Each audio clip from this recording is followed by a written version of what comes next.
Olá pessoal, bem-vindos a mais um vídeo do canal Simplificando o ISS. E hoje iremos comentar sobre o local de incidência do ISS. Não se esqueçam de fazer sua inscrição no canal para receber novos conteúdos e também faça os comentários e sugestões de temas a serem abordados. Como sabemos, o ISS é um tributo instituído pelos municípios, com previsão no artigo 156, inciso 3º da Constituição Federal.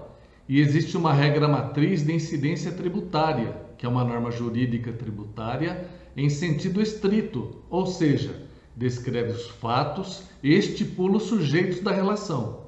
Esta norma é a Lei Complementar número 116 de 2003. Aspectos do ISS. Temos o material, o temporal, o pessoal, o quantitativo e o aspecto espacial.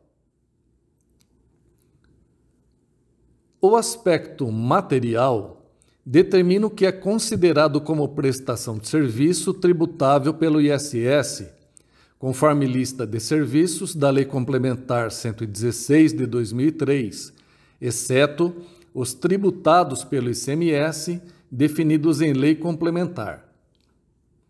O aspecto temporal determina a caracterização do momento do fato gerador. O aspecto pessoal determina o sujeito ativo, sempre uma pessoa jurídica de direito público, e o sujeito passivo, as pessoas físicas ou jurídicas que prestem ou tomem serviços. O aspecto quantitativo define a base de cálculo, ou seja, o preço do serviço, excetuadas as deduções previstas em lei e a alíquota a ser aplicada para estabelecer o montante a ser recolhido.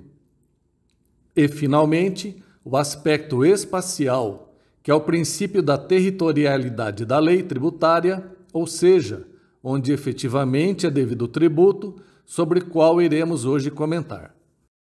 Embora já determinado pela legislação, por causa de algumas decisões judiciais divergentes, os conflitos de competência entre municípios continuam causando insegurança jurídica aos contribuintes do ISS, pois alguns municípios estão cobrando o ISS sobre todos os serviços prestados em seus territórios. Este erro na interpretação da lei prejudica o contribuinte, que muitas vezes acaba recolhendo o ISS em duplicidade. De acordo com o nosso amigo e professor Roberto Will, se todos os serviços fossem tributados no local da prestação, a redação do artigo 3º poderia ser simplesmente assim: o imposto é devido no local da prestação do serviço. E pronto. E não é isso que dispõe essa lei. De acordo com o artigo 3º da Lei Complementar 116 de 2003, temos a regra geral, onde o imposto será tributado no local do estabelecimento prestador, ou, na sua falta, no local do domicílio prestador. Artigo 3º. O serviço considera-se prestado e o imposto devido no local do estabelecimento prestador ou, na falta do estabelecimento, no local do domicílio do prestador. E continuando a análise do artigo 3º, encontramos as exceções à regra geral. A primeira exceção à regra está no inciso 1º deste artigo, que remete ao parágrafo 1º do artigo 1º da Lei Complementar 116, que estabelece a tributação sobre a importação de serviços. Vamos aproveitar também para comentar sobre a exportação de serviços, conforme o inciso 1º do artigo 2º desta lei, que também é uma das formas de incidência de imposto. E também neste caso, temos uma exceção a esta regra, conforme seu parágrafo único, cujo ISS será devido no Brasil a depender do seu resultado. De uma forma geral, tanto a importação quanto a exportação, o que determina a incidência ou não do ISS é o resultado da prestação. Mas neste ponto, a legislação não definiu de forma explícita o que vem a ser resultado. Então, coube à jurisprudência estabelecer o seu conceito, e são duas as formas. E a primeira é do resultado utilidade, que consiste em determinar a utilidade do serviço para o tomador ou contratante, ou seja, determinar de modo correto onde se dá a fruição do serviço contratado, o local onde ele é utilizado. E a segunda é do resultado consumação, quando o último ato da prestação dos serviços é feito em território brasileiro, independentemente da sua fruição.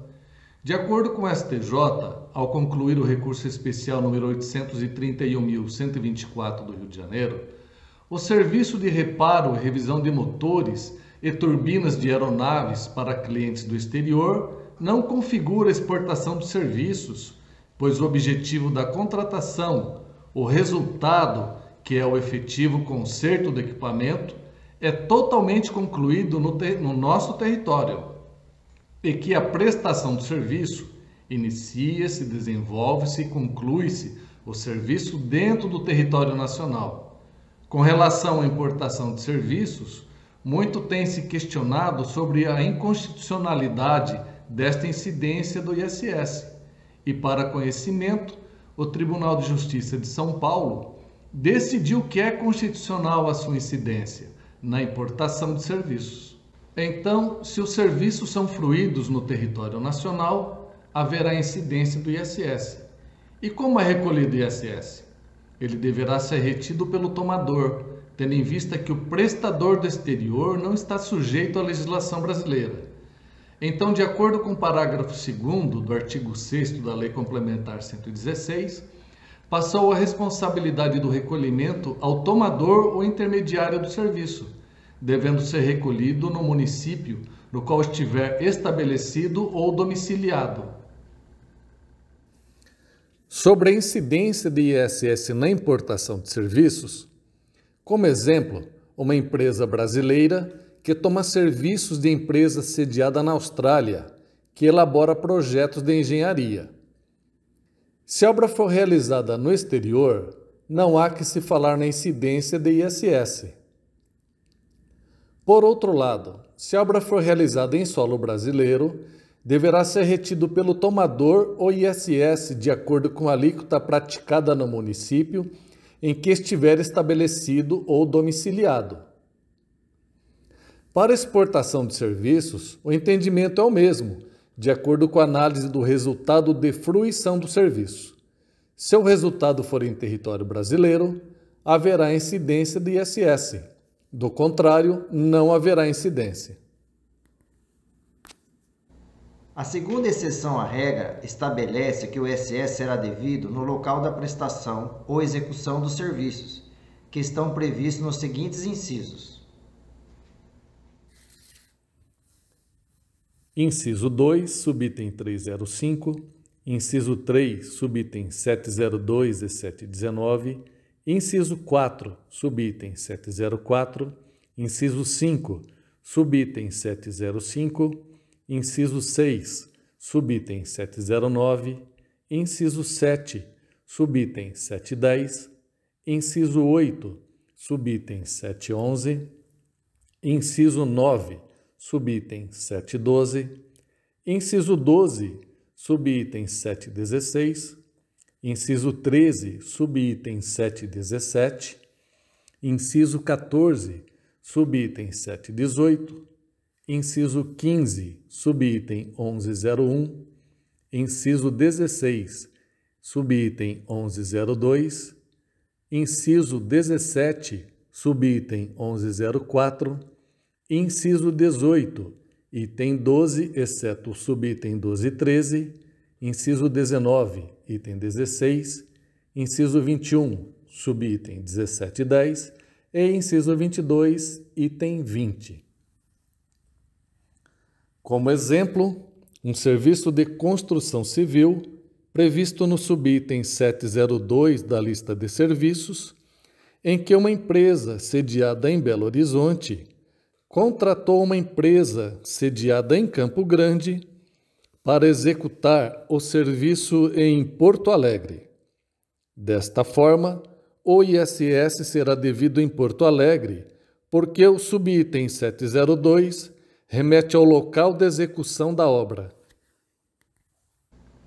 A terceira exceção à regra estabelece como local da incidência do ISS o local do estabelecimento ou domicílio do tomador ou intermediário do serviço, nos casos dos seguintes incisos. Inciso 20, subitem 1705.